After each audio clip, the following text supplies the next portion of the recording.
오늘 주시는 하나님의 말씀의 본문은 다니엘서 4장 17절을 통하여 주님이 주시는 권세를 붙잡으라 라는 제목으로 하나님의 말씀을 전하기를 원합니다. 2018년이 이제 마지막 주일이 오늘입니다. 2088년 동안 교회도 가정도 국가도 여러 가지 일들이 벌어졌습니다. 국가적인 일들에는 어떤 일이 있었는가요? 남북 회담이 있었고 북미 회담이 있었고 사법농단이 있었고 고용 한파가 있었고 집값 폭동이 있었고 전직 대통령 구속을 됐고 또 대한민국이 가짜 뉴스 공장이라는 평가를 받았고 미투 사건 갑질 논란 되어서 이 권력이 대단하다 그리고 이런 것들을 보았고 양심적 병역 거부 비정규직 노동자 김용육이 사망으로 지금까지 대통령이 사과하고 해결하지 않으면 계속 농성을 멈추지 않겠다는 이런 일이 벌어졌습니다.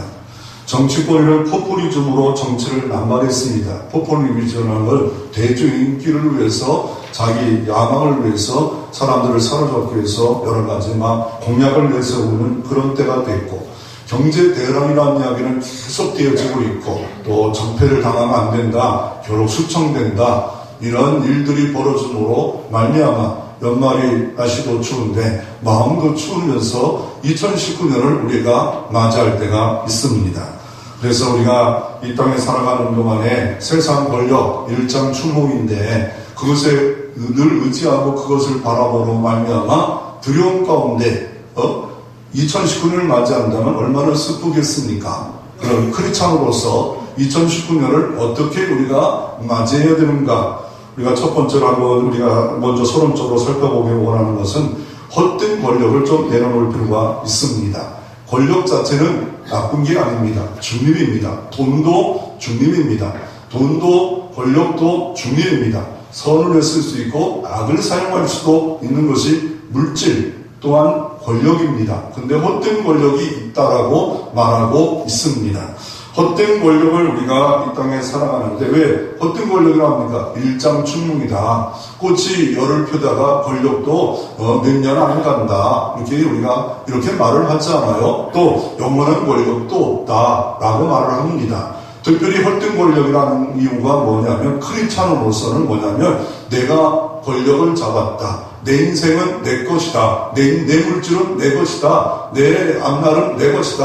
라고 내가 권력을 잡았다면 결국 주인이 누굽니까? 내가 주인이 된 겁니다.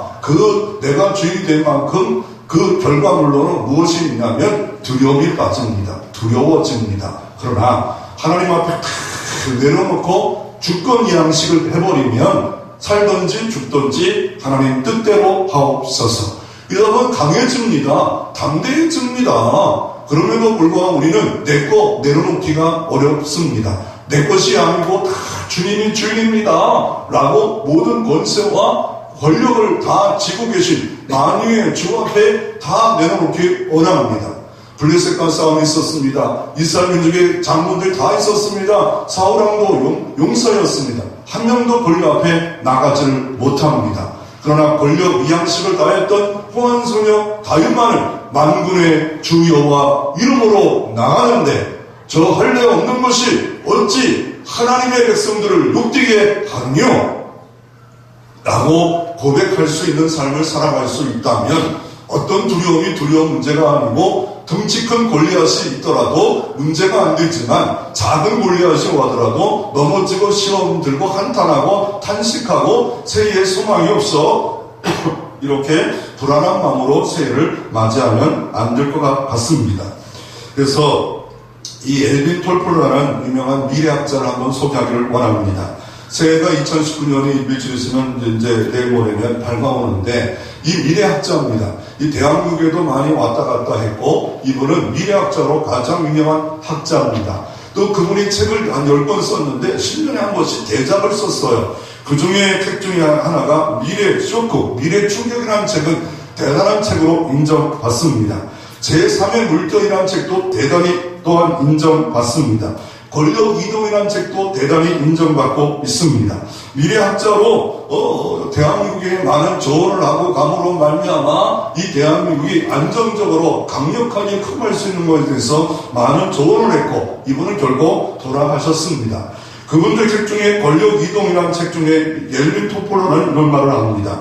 옛날엔 권세, 권력이 억압적으로도 할 수 있다. 가부장적으로도 얼마든지 억압적으로 권력이 있을 때가 있었다라고 말을 합니다. 지금 가부장 안 통합니다. 통하는 데도 있긴 있어요. 그러면 행복하게 남자들은 살아가야 됩니다. 안 통하는 게 이게 맞는 세상이 됐습니다. 그리고 그 권력이 어떻게 바뀌었냐면 그 권력이 경제가 권력이다. 돈이 권력이다. 갑질 논란이 벌어진 이유가 이게 경제가 힘이다. 두 번째로 정신력, 지식이 힘이다. 어떤 정신력을 갖고 있느냐, 그 사람이 권력을 가질 수 있고 지식을 얼마나 많이 가지냐에 따라서 권력을 가질 수 있고, 그분은 세 번째로 어떤 권력이냐면 도덕적 권력이다. 아무리 많은 것을 가지고 있어도 대기업이 잘못된 길을 걸어감으로 말미암아 와장창 무너지는 기업들이 있는 이유가 도덕에 문제가 생겨서 이런 일들이 벌어지고 있습니다.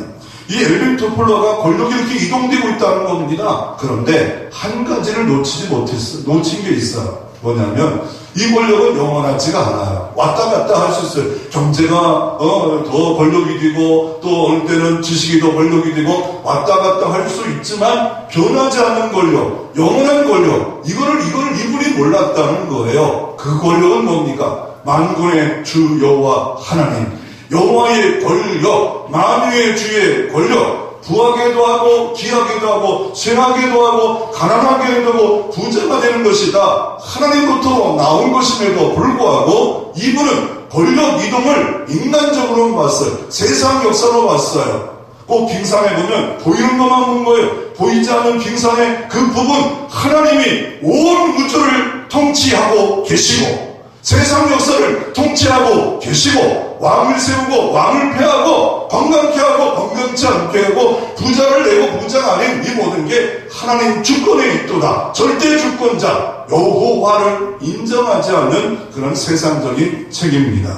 그분은 또 이에쇼크의 책에서 세상은 이렇게 바뀌었다고 말합니다. 농경사회에서 또 산업혁명의 시대로 더 나아가 정보사회로, 맞아요. 정보가 지금 힘입니다. 어떤 정보를 갖고 있느냐? 힘. 우주를 지금 갔다 오잖아요. 우주에 사람들이 가고 지금 또 알파고가 생겨가지고 어떻게 우주와 알파고와 생명과학과 어떻게 바뀌는지 몰라요. 옛날 어른들이 이런 말을 했잖아요. 강산이 10년마다 바뀐다. 10년이 바뀌는 게 아니에요. 옛날 100년에 이루어질 일을 열흘 만에, 1년 만에, 이렇게 바뀌었어? 내가 모르는 일이 지금 미국과 정말 대단한 나라들은 벌써 30년을 앞세워서 지금 달려가고 있습니다. 그런 세상 가운데 우리가 살고 있습니다.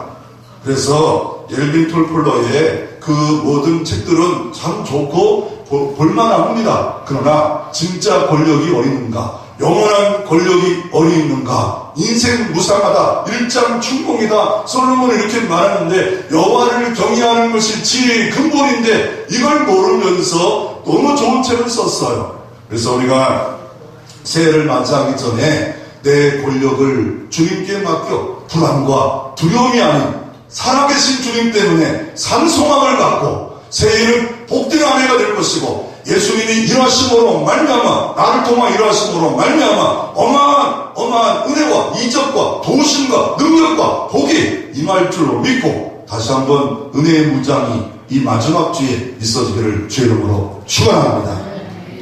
첫 번째로 살펴보기를 원하는 것은 느부갓네살 왕의 권력을 한번 살펴보기를 원합니다. 오늘 본문은 느헤미야 다니엘서 2장과 다니엘 4장의 배경을 두고서 하나님의 말씀을 좀 전하기를 원합니다. 이 땅에 살아가는 동안에 아까도 말씀드렸는데도 오해된 권력, 세상 권력이 얼마나 허망한가, 잘못 오해가 있어요. 옛날에 고등학교 시절에 미술 선생님이 로댕에 생각하는 사람을 갖다 놓고 조각상을 갖다 놓고 시험을 봤어요. 여러 가지 시험 중에. 그래서 마지막 번 주관식 이름을 여기다가 쓰라고 했습니다. 그런데 이 미술 시간에 답을 달 수가 없는 거예요. 그런데 앞에 사람이 답을 달았는데 커닝을 했어요. 앞에 사람은 답을 정확히 달았어. 노댕. 근데 앞에 사람 보는데 이 노댕이 모자라 보이고 오뎅으로 보여요. 아니 이걸 만든 사람이 오뎅이네. 그래서 오뎅. 옆에 이 사람도 공부를 못해요. 그랬더니 이게 오뎅으로 썼으니까 저게 그 오뎅과 사촌 형제가 그거였구나. 덴뿌라. 그랬더니 뒷사람이 뭡니까? 야 이거 둘 똑같이 썼다가는 사장님한테 불려가겠지. 그래서 그래서 다음 주에 뒤지게 혼났다는 전설가라 산만이가 있습니다. 잘못된 판단이에요. 이 느부갓네살 왕이 바벨론의 2대 왕이요. 바벨론의 2대 왕. 근데 이 바벨론이라는 나라가 실제 없었다고 생각했어요. 그런데 독일의 어학자가 기차를 타고 아라콘으로 갔습니다. 그리고 낙타를 타고 3일 만에 가서 여기서 고고학자가 연구하다 보다가 보니까 바벨론 제국의 터가 19세기에 발견돼가지고 거기에 터가 발견됐고 그 위에다가 후세인이 어떻게 합니까? 자기 왕국을 바벨론 제국처럼 세웠어요. 그러나 실제는 그 밑에 모든 터가 있고 거기서 가져온 조각들을 모아가지고 이렇게 독일에다가 이렇게 이 바벨론 제국에 대해서 기념관을 만들었습니다. 그 바벨론 제국을 연구한 학자와 다큐멘터리와 이런 것들을 좀 보면 어떻게 됐냐면 보면은요 엄청난 제국입니다. 예를 들어서 그 당시에 1억의 인구가 있다면 2천만이 그곳에 있었고 그 성이 얼마나 대단한지 그 주변에다가 성 전체를 강물로 다 돌게만 이거를 일본식으로 보면 해자입니다. 해자라는 거는 이게 적군이 침략할 때 성이 있으면 성에 쉽게 들어갈 수 없도록 물을 흐르게 했는데 깊이가 3m예요. 길이가 12m예요. 그러니까 12m를 건너 3m 깊이의 물을 지나 성을 침투하려면 여기다가 사다리를 올라면 얼마나 힘들겠어요. 천의 요새를 만들었습니다. 그게 바벨론 제국입니다. 그리고 사방팔구에다가 12m 정도 되는 이 벽을 쌌어요. 어떻게 쌌냐면요, 진흙을 이겨서 그다가 여러 가지 재료를 집어넣고 갈대를 집어넣고 해가지고 부어가지고 이렇게 막 쌓았는데 그 벽의 높이가 10이 되는 두께가 한 12m 돼요. 그러니 얼마나 그다가 기차뿐만 아니라 기차도 없겠지만 마차도 지나가고 다 이게 외력과 내력이 있는 강력한 요새를 갖고 있었던 요새가 바벨론 제국이요. 그 2대가 바로 오늘 성경에 나오는 느부갓네살이고 역사에도 기록 있고 성경에도 기록되어져 있고 이 다니엘서가 요한계시록과 연결되기에 요한계시록을 알려면 이 구약의 예언서를 모르면 요한계시록을 모릅니다. 이게 환상이요, 예언에 대한 이야기 나오는데 이 왕이 얼마나 강력했는지 어떻게 합니까? 결국 서쪽으로 아시아를 다 진거하고 애굽의 일부를 다 무너뜨리고 돌아오는 길에 시드기야 왕을 두 눈을 뽑아가지고 유대 왕을 두 눈을 뽑고 그리고 어떻게 해요? 이 철사로 묶어가지고 데려갈 때 그때 포로로 잡혀왔던 사람이 젊은이가 뭐냐면 다니엘 세 친구가 이때 등장하는 거예요. 15세로 바벨론에 딱 왕들이 신하들이 보니까 얘는 괜찮겠다. 귀족의 아들인지 아니면 대단하게 공부시키면 노예로 삼아서 나중에 큰 인물이 될 만한 인물을 이 다니엘이 잡혀옵니다. 그런데 이런 대단한 왕이 꿈을 꿔요. 그게 다니엘서 2장에 등장하는 꿈입니다. 이 꿈의 내용이 뭐냐면 사람 같은 사람이 등장하는데 머리가 금머리예요. 금투구를 쓰고 있어요. 이게 뭐냐 말이에요. 이게 바벨론 제국입니다. 그리고 결론적으로 꿈에 대한 좀 더 설명을 할 텐데 이 결론적으로 이게 꿈을 통해서 하나님이 말하고 싶으냐면 세상 나라는 임시적이다. 일시적이다. 예를 들어서 바벨론 제국도 임시적이고 일시적이고 로마 제국도 임시적이고 일시적이고 헬라 다른 말은 그리스 제국도 일시적이고 임시적이다. 그런데 영원한 제국은 하나님 나라 제국밖에 없도다. 영원한 권세는 하나님밖에 없도다. 아멘. 아멘. 이거를 보여주고 있는 꿈이에요. 너 지금 까불고 있지.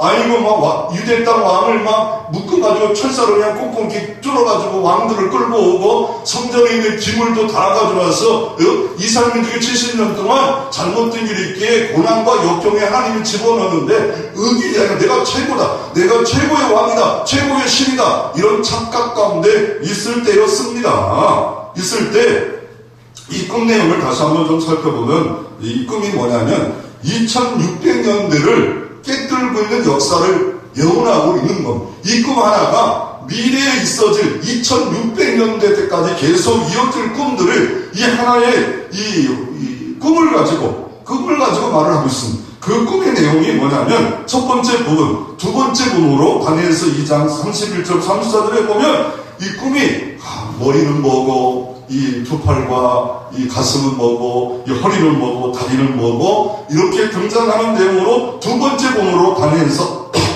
2장은 기록되어 있는데 이거를 그림으로 나타나는 이 모습이에요. 이 모습 등장하는 그건 뭡니까? 바벨론 제국을 말하는데 BC 605년부터 BC 539년 동안 제국을 이루어진다. 강력한 제국을 이루어진다. 그 밑에 은 있고 그 밑에 동 있고 그 밑에 철 있고 다리 두 쪽 있는데 철과 진흙 있는데 그 밑에 이 역사가 어떻게 됩니까? 그 역사가 바벨론 제국의 메달, 페사, 바사, 다른 말로 이것이 뭘 바뀝니까? 페르시아, 그 밑에 뭘 바뀝니까? 그리스, 헬라 제국, 그 밑에 제국이 뭡니까? 로마 제국, 지금까지 있는 모든 제국에 대해서 있을 것이다 라는 예언의 말씀을 2600년을 걸쳐서 이 모든 예언을 이 한 꿈에 다 말을 하고 있습니다. 그런데 문제가 뭐냐면 갑자기 돌 하나가 등장해요. 다니엘서 2장 34절에 보면 그때 이렇게 말합니다. 이 다니엘서 2장 34절에 보면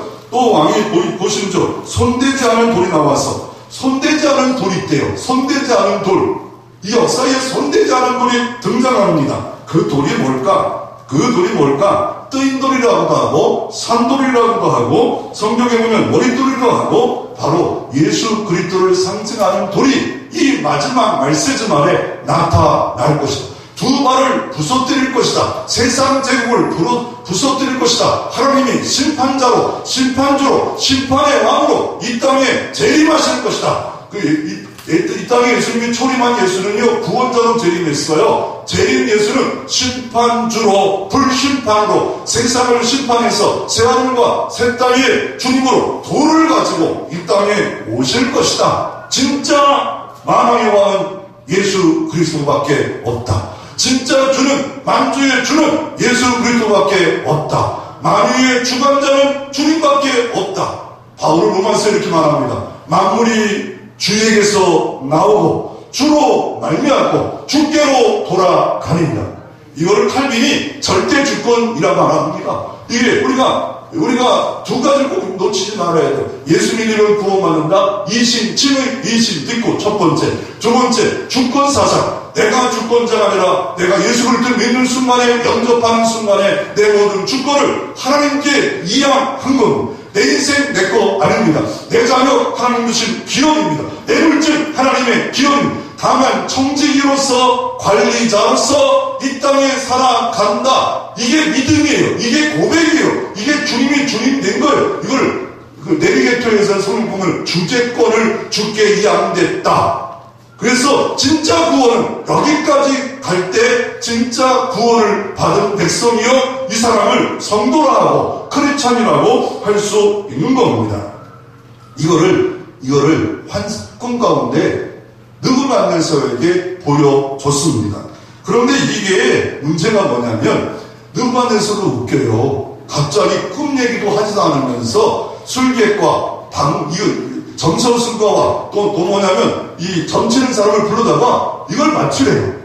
야, 이걸 꿈도 얘기도 하지도 않고 맞추래요. 그리고 사람을 다 죽여버려요. 어디까지 미치냐면 다니엘과 다니엘 친구들도 이 일들이 당할 수밖에 없어요. 그래서 군대장관 아리오에게 시간만 좀 주시고 기도할 좀 시간만 주시면 제가 이것을 맞추겠습니다. 왜요? 자기가 맞출 능력이 없는 거예요. 아니 꿈도 얘기하자는 이유가 뭐냐면 이상하게 그냥 마음으로만 맞춰버리면 이거 그냥 이게 맞다고 말하면 자기 속을 수밖에 없잖아요. 이런 일을 많이 당했는지 꿈도 얘기하지 않고 꿈까지 맞춰라 라고 말합니다. 이걸 어떻게 맞출 수 있겠어요? 이거 하나님으로부터 주어지지 않으면 맞출 방법이 없어요. 하나님 앞에 기도합니다. 하나님이 은밀한 중에 보여주셨습니다. 지혜를 주셨습니다. 감당하게 했습니다. 이 일이 있을 거에 대해서 말씀합니다. 그랬더니 어떤 일이 벌어집니까? 46절, 2장 46절에 이에 느보나 와서 엎드려 다니엘에게 절하고, 이야, 신통, 방통, 방방통, 야, 이거는 여태까지 다른 신에게 이러면서 무슨 신이 있었냐면요, 느부갓네살의 벽을 연구하다 보니까 여기에 무슨 짐승이냐, 황소, 여기에 용, 이런 짐승들이 벽마다 있었는데, 이게 성경에는 이 나미독이라는 이 용신이 최고신이었어요. 자기들이 믿고 있는 신들, 믿고 있는 술객들, 점술가들, 이 귀신, 전쟁이들 도대체 하나 맞지를 못하는데 바벨론 포로로 잡아온 유대인 하나님 믿는 이 총각이 이걸 맞추다니, 꿈까지 맞추다니, 꿈도 말했는데 맞추다니, 그러니까 어떻게 다니엘에게 절해요. 그러면서 이렇게 말합니다. 예물을 드려요. 향품을 드려요. 향품. 하나님이 역사하면 이런 역사도 우리 가운데 여러 세에 있기를 주의 이름으로 축원합니다. 아니 막 예물을 드려요. 이왕 예물을 때 한 엄청 들고 와서 좋겠죠, 그렇죠? 예물을. 그리고 이렇게 말합니다. 이 은밀한 것을 나타내신 것은 네 하나님이 은밀한 것을 보여줬도다. 찬양이에요. 그러나 진짜 찬양이 있고 아직은 설익은 찬양이에요. 하나님 앞에 찬양할 때 내 모든 주권이 주님께 있습니다. 이 고백을 가진 찬양이 있고, 제자들도 3년 동안 그 고백하고 찬양하는 건 설익었어요. 이거는 제자답지 않아요. 성령 충만 받을 때 그때의 고백은 너무나 아름답지만, 그렇지 않은 고백은 이 느부갓네살 왕처럼 뭐 예물도 드리고 막 놀래가지고 막 이렇게 찬양하는데 찬양을 합니다. 결국은 뭘 처음으로 말씀합니다. 세상 역사는 네 바벨론 제국이 지배하는 게 아니다. 그 뒤에 페르시아가 올 것이고, 그 뒤에 그리스 헬라가 올 것이고, 그 뒤에 로마가 올 것이고, 세상 왕국은 흘러갈 것이지만 마지막 뜨임돌 예수 그리스도가 재림주로 역사를 지배하다가 이 땅에 오실 것이다. 라는 고백과 함께 너 겸손해, 너 내려앉아, 네가 이 자리에 이만큼 사는 건 하나님의 은혜야. 이런 것을 보여주는 내용이 이 내용입니다. 프랑스에 루이 14세가 있었습니다. 그는 태양왕이라는, 태양의 신이라는 자기를 신처럼 섬겼습니다. 프랑스에. 그런데 그가 죽으면서 궁정신부에게 불을 2개 피우고 자기가 신처럼 경배하도록 하세요 라고 했습니다. 그런데 이제 죽었어요. 그는 신처럼 여태까지 섬김 받았어요. 신부가 강단에 올라가는데 하나님이 인지합니다. 신부야! 너는 그게 아니다. 그래서 어떻게 합니까? 불을 두개 딱 꿉니다. 이거는 쉬운 일을 안 해. 왕명이야 마지막 황명인데 불을 다 꿉니다. 촛불이 무슨 의미인지는 모르겠어요. 불을 껐다 합니다. 그러면서 그를 태왕왕으로 살았고 태왕왕으로 장례를 치료할 때 그 신부가 노틀반 그 신부였던 사람이 이렇게 말했답니다. 오직 하나님 한 분만이 위대하십니다. 오직 하나님 한 분만이 위대하십니다. 이 고백을 2번이나 하고 장례를 치렀다라고 말씀하고 있습니다. 권력의 결과는 뭡니까? 권력의 결과는 영원한 것 같다고요? 토사 부팽당할 때이고 일장 충록이고 꽃이 열 피다가 다 없어지는 것처럼 이 권력이 무상한 거 아시잖아요? 그런데 많은 사람들이 권력을 잡아요. 작은 권력도 잡아요. 가정이란 자유, 자녀라는 권력 자유, 돈이라는 권력, 이게 어떻게 내년에는 될까? 잘 될까? 이게 잘 풀려질까? 내가 주인인 것처럼 붙잡고 내 미래는 주인인 것처럼 붙잡기 때문에 성경은 한날의 괴로움이 그날의 족하고 내일은 하나님께 맡기고 먼저 그 나라와 그 의를 구하는 것이 하나님 백성다운 모슬림에도 불구하고 미래 세계 다 걱정하고 막 국가 적폐 세력 막 너무 걱정해서 밤잠도 못 자고 병 걸리고 이런 사람이 이게 권력욕을 나는 안 잡고 있는데 자꾸 내 자녀의 미래는 어떻게 될까? 뭐 어떻게 돼요? 하나님 아시겠죠? 내가 노년돼서 침이 안 걸릴까? 그걸 걱정해요. 치매 걸리면 그냥 묘한 밤이 그런 거죠. 노력하지 말라는 건 아닙니다. 노력하지 말라. 그러니까 염려하지 말고 주께 맡겨버리고 내일은 내일 염려하고 한날 괴로운 먼저 그 나라와 그 의를 구하라. 그리하면 이 모든 것을 너희의 더하시. 말씀을 붙잡고 나 염려도 전에 그 나라를 구한다. 그 의를 구한다. 하나님의 통치를 구한다. 하나님 내 권세 주님께 맡기고 그분에 따라 직장 다니고 그분에 따라 가정생활하고 그분에 따라 모든 일을 합니다. 이러면 편안해집니다. 당대해집니다. 다윗처럼 골리앗 아무것도 아니야. 저거 허상이야. 저거 권력 그 칼 그거 아무것도 아니야. 만군의 주 여호와가 나와 함께 하시는데 저거 하려는 것이 어떻게 하나님이 어떻게 해. 이런 것들이 참다운 권력이 어디 있는가를 아는 자의 고백입니다. 나이로드 니보라는 사람이 있습니다. 이 나이로드 니보라는 사람이 뉴욕에서 이렇게 유명한 신학자로 그분이 인간의 본성과 운명에 대해서 20세기에 나온 가장 유명한 신학자입니다. 그분이 이런 말을 했습니다. 인간은 정서적으로 불안하며 그 불안을 권력 의지로 극복하려고 한다. 자신이 유한하지 않은 척 한다. 이 말을 했습니다. 인간은 유한한 걸 인정하지 않고 권력, 돈의 권력, 정보의 권력, 자식의 권력, 아무것도 아닌 이 권력을 유지하게 원했어. 노심초사하고 밤잠도 못 자고 그러면서 살아간다. 자신이 유한하지 않은 척 한다. 유한합니다. 피조물입니다. 우리는 너무 깨지기 쉬워요. 역사를 보십시다. 1762년에 자식을 죽이는 사건이 있었는데 영조가 사도세자를 자기 파들이 이 사도세자가 다른 파를 도와준다고 괴짝에 집어넣어가지고 묶어가지고 해가지고 사도세자를 죽여요. 세월이 흘러 어떻게 해가지고 사도세자 아들이 정조가 왕이 됐어요. 그러니 그 사도세자를 죽인 사람들이 얼마나 두려웠을까. 이게 역사예요. 이 권력욕이에요. 자기를 따르는 왕이 있으면 좋고 자기를 따르는 대통령이 있으면 천국이고 안 따르면 지옥이고 뭐 이렇게 모든 세상을 누르보면 하루하루가 지옥 같은 삶을 살아갈 수밖에 없습니다. 첫 번째, 다니엘서 2장을 통하여 세상 권력은 세상 나라는 임시적이다.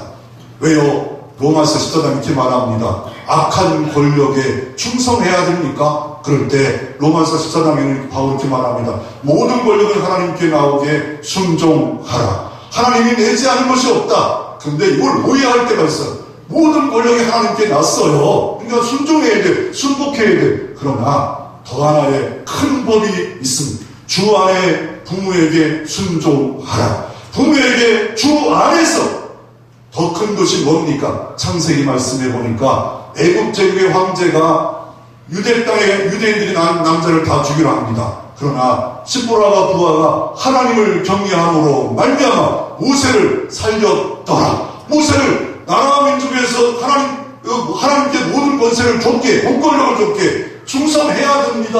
더 큰 권세가 하나님께 있기에 선한 권력이 아니면 우리가 기도해야 할 필요가 있음을 말씀하고 있습니다. 그러므로 세상 권력은 있습니다. 세상 권력을 인정해야 됩니다. 그러나 영원한 거 아닙니다. 일시적입니다. 임시적입니다. 주님 권세만이 영원합니다.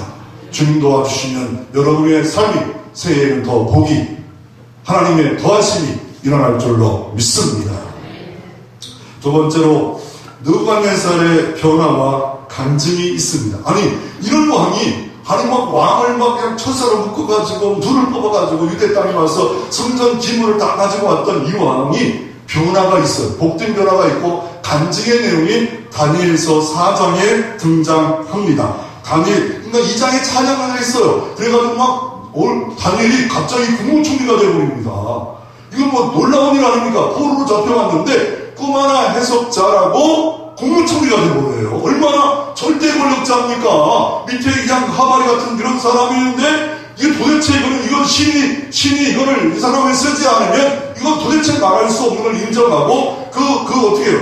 국무총리가 됩니다. 그리고 세월이 흘렀습니다. 이제 다니엘서 4장에 보면 두 번째 꿈이 등장합니다. 어떤 꿈을 꿨냐면요, 갑자기 꿈을 꿨는데 나무가 하나 있는데 나무가 그냥 하늘까지 쫙쫙쫙쫙 그냥 계속 꿔요. 여러분 옛날에 개꿀 많이 꿨잖아요. 악물 꿨잖아요. 막 하늘까지 올라가요. 하늘까지 올라가요. 그러더니 나무 가지가 쫙쫙쫙 나오더니 거기에 또 꽃이 피고 열매가 맺히고 하늘까지 그 자란 나무에다가 새들이 몰려오고 짐승이 오고 열매를 따고 사람들이 다 따고 이 나무 때문에 살아요. 이 나무 때문에.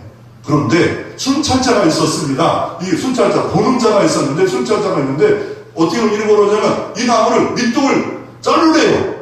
잘랐어요. 자르고 나서 7년 동안 이 모든 걸 자른 상태에서 이 사람은 짐승처럼 살리라. 이게 꿈이에요.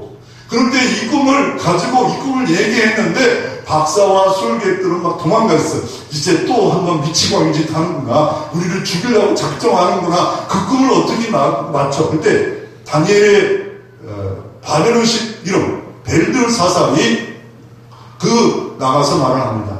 말해서 이거 기도하고 시간만 주시면 대답하겠습니다. 결국 대답합니다. 결국 당신은 이 나무와 똑같습니다. 많은 사람이 당신을 통하여서 먹고 살 겁니다. 그런데 잘릴 겁니다. 잘리지만 완전히 폐위되지 않고 짐승처럼 7년을 살다가 미치광이 야광증에 걸려서 늑대 소년처럼 막 손톱이 길어지고 머리도 막 해가지고 늑대 소년처럼 살다가 다시 회복되어 왕으로 살 겁니다. 그 예언 그대로 되어졌어요. 그대로 다 되어진 이유를 오늘 분장하고 있는데 다니엘서 우리가 4장 17절에 보십시오. 일단은 17절에 같이 한번 하나님의 말씀 같이 한번 읽어보겠습니다. 이는 순찰자들이 명령대로 거룩한 자들의 말대로 이는 지극히 높으시니가 사람의 말을 다스리시며 자기 뜻대로 그것을 누구에게 주시며 또 지극히 천한 자를 그 위에 세우신 줄을 사람들이 알게 하려 함이라 하였느니라. 아멘. 이 꿈, 두 번째 꿈, 첫 번째 꿈, 이 꿈이 모든 것을 다스린 자가 누구냐? 천한 자에게 너 누구만해서 천한 자야. 너에게도 이런 왕권을 주는 자가 누구임을 아냐. 내가 교회에서 뭘 맡아도 대단한 사람이 아니라 하나님이 내셨다라고 말을 합니다. 하나님이 세웠다라고 말합니다. 목회자도 강제하는 이유가 내가 한 게 아니야. 하나님이 하신 거야. 하나님이 부르신 거야. 하나님이 세우신 거야. 하나님이 가라고 하시는 거야. 이렇게 루터만 예수가 대단한 신이라고 고백할 필요가 없고 우리도 동일하게 고백하잖아요. 그런데 이 느부갓네살의 변화가 어떻게 이루어집니까? 34절에 그 꿈의 기한이 차네. 느부갓네살 왕이 하늘을 우러러봐요. 짐승처럼 7년을 살아요. 짐승과 함께 먹고 짐승처럼 살아요. 짐승의 모습이에요. 고난의 세월이에요. 역경의 세월이에요. 아픔의 세월이에요. 눈물의 세월이에요. 그 7년을 보낸 후에 하늘을 우러러 보았더니 내 총명이 다시 내게로 돌아왔더라. 여러분도 이 시간 하나님 예배를 하나님 바라보면 주님 주시는 지혜와 총명이 돌아올 줄로 믿습니다. 은혜도 돌아오시길 주의 이름으로 축원합니다. 재물 얻을 능력도 주께로 나왔기에 내가 부하고 잘 먹고 잘 살고 좋은 차 타고 살아가는 이유도 부와 권력이 다 하나님께로 말미었다. 주님을 바라보는 순간에 더 큰 부와 권력을 통하여 하나님 나라와 의가 이루어진 축복이 있기를 주의 이름으로 축원합니다. 그랬더니 이 느부갓네살이 막 찬양합니다. 감사합니다. 하나님. 그래서 31절에 보면 이 모든 위엄과 권세가 하나님께 오고 주님만이 의로운 자가 없다. 교만함을 낮추셨더라고 말씀하고 있습니다. 유대왕 므낫세가 있었습니다. 히스기야 왕이었습니다. 히스기야 왕은 잘 통치했어. 유대나라와 이스라엘나라가 분립됐을 때 유대나라에 왕들이 있었는데 42명 왕들이 있었는데 그 중에 유대나라에 그래도 쓸만한 왕이 여호사 왕, 히스기야 왕, 그리고 요시야 왕인데 그 아버지가 왕인데 그 므낫세가 왕이 됐는데 개판공전을 해요. 자기가 권력을 가지고 무상을 세우고 산당을 다시 허락하고 막 개판공전이에요. 그리고 하나님이 아수르 제국을 무시하지 말라. 애국적만 그렇지. 결국 아수르 제국이 쳐들어와가지고 이 므낫세를 끌고 갑니다. 끌고 가요. 이런 묶어가지고 질질 노예처럼 혼딱보게 끌고 갑니다. 그리고 나서 아수르 제국 와서 그걸 끝날 줄 알았는데 이상하게 므낫세가 두 손을 돌립니다. 하나님 살려주세요. 하나님 내가 이 아수르 제국 와서 왕이었는데 이거 보니까 내가 교만했네요. 철저히 회개하고 므낫세가 자복했더니 하나님이 들으셨도다. 회복해서 다시 돌아와 왕이 되고 열조의 왕실의 무덤에 묻혔더라. 그러므로 여러분, 안 되는 일 있습니까? 어려운 일 있습니까? 하나님 앞에 겸손히 내려와 주님만이 권력을 갖고 계십니다. 주님만이 권세가 있습니다. 그 순간에 하나님의 능력의 오른팔이 붙잡아 회복의 역사가 여러분 가운데 있기를 주의 이름으로 축원합니다.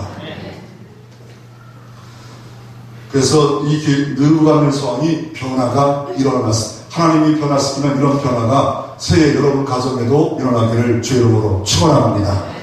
간증이 있습니다. 이 믿게 된 경위가 30절부터 31절에 보면 하나님께서 은혜 주시고, 또 믿게 된 경위가 믿고 난 후에 34절에 어떻게 변화된 내용이 있는데, 이 느부갓네살 간증의 4대 요소가 뭡니까? 믿기 전의 상태가 어떠했는가? 내가 예수 믿기 전에 간증 전도가 있어요. 또 믿게 된 경위가 어떠했는가? 믿고 난 후에 어떤가? 믿고 난 후에 고백이 뭔가?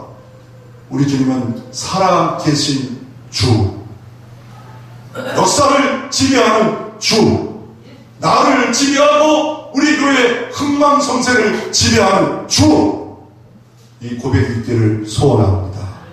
그게 간증입니다. 내 인생 내 거 아닙니다. 내 능력, 내 가진 거 다 하나님 겁니다. 이 양식을 완전히 했을 때 두려울까요? 물질이 좀 없어진다고 두려울까요? 건강이 좀 없을 때도 두려울까? 내 거 아니잖아요. 임시로 내 생명 있을 동안 주님께 내게 정직으로 주어진 생명, 주어진 시간, 주어진 물질, 주어진 자녀, 주어진 건강 잘 관리하다가 호련히 주님 부르시면 갈 것이고, 이 땅에서 하나님 나라 일들을 하라고 남겨놓으시면 충성 다하다가 가면 되는 삶이잖아요. 그런데 내 것인 것처럼 두려워요. 그래서 이 다니엘 4장을 통해서 우리에게 다시 주시는 교훈은 뭐냐면요, 이 땅에 안전한 장소는 없다. 바벨은 제국이 철옹성처럼 담으로 싸고 해자로 물을 돌려서 3m 10m 깊이 3m 돌려도 결국 망했습니다. 페르시아에 망했습니다. 세상 제국은 안전한 데가 없다. 세상은 안전하지 않다. 십자가 그를 밑에만이 영원히 안전한 피난처가 되어질 줄로 믿습니다. 십자가 앞에 내려오면 수고하고 무거운 짐 져들아 다 내게로 오라. 그러면 너에게 쉬게 하리라, 안식을 주리라 라고 주님 말씀하고 있습니다. 진리를 알지니 진리가 너희를 자유케 하리라. 자유와 힘이 예수 그리스도의 십자가 그늘 밑에 있습니다. 치료도 있고 회복도 있고 능력도 있고 부도 십자가 그늘 밑에 있기에 십자가 중심으로 살면 여러분의 삶은 능력 가운데 살아갈 줄로 믿습니다. 그래서 요청하는 게 뭐예요? 겸손하게 살라는 거예요. 이 땅에 겸손하게 살라. 이 땅에 겸손한 자를 하나님 높여주신다는 거예요. 또 뭘 보여주십니까? 느부갓네살가 내 권력은 영원하지 않다는 거예요. 내 권력 영원하지 않고 하나님께로 은혜를 주셨고, 성경은 어떤 걸 말할 수 있을까요? 이런 성경의 역대상 29장 12절에 다윗이 열국을 제국을 만들었어요. 그때 고백이 뭡니까? 부와 귀가 주께로 말미암고 주로 말미암아 주께로 가니라. 부자 되는 것도 존귀케 되는 것, 목동이었던 나, 천사람, 가장 천한 제국을 했던 나를 왕으로 세우고 제국을 세운 것, 이 모든 것 하나님께서 주셨기 때문에 그렇습니다. 이런 고백을 할 때 이 사람이 진정한 크리스찬다운 삶을 살아갈 수 있습니다. 근데 이렇게 변하기 어려운 게 뭐냐면요, 이 마태복음 20장에 보면 예수님의 이목버리는 세베대가 어머니가 예수님이 죽는다, 다른 나라를 만든다 그러니까 와서 청탁합니다. 아니 다른 나라 오면 우리 야고보 요한 이거 이목버리인데 일간벌 아닙니까? 우정승 자정승 하게 해주세요 라고 청탁합니다. 치마권을 합니다. 그런데 예수님 하신 말씀이 이렇게 말합니다. 내 잔을 마실 수 있겠느냐? 내 잔을 마실 수 있겠느냐? 십자가의 희생의 잔, 고난의 잔, 섬김의 잔, 사랑의 잔을 마시는 이 주의 나라 임할 때 우정승, 자정승 하리라. 그러나 그거 없으면 그건 너는 우정승, 자정승 못한다 라고 이모에게 이렇게 말하는 모습을 볼 수가 있습니다. 두 번째, 다니엘서 4장을 통해서 뭘 보여줍니까? 세상 권세는 하나님께로 낫도다. 하나님이 낮추면 7년의 세월 짐승처럼 살 수밖에 없도다. 그러나 하나님이 높여주시면 회복하면 다 망한 것 같고 다 없어진 것 같지만 하나님이 다시 느부갓네살을 왕으로 붙게 해요. 하나님 나라의 도구로 사용되어지는 것처럼 우리가 할 일은 더욱더 겸손한 삶이 있을 필요가 있습니다. 세 번째로, 예수님의 권세를 알고 붙들어야 됩니다. 예수님의 권세를 무당처럼 이렇게 사용하면 안 됩니다.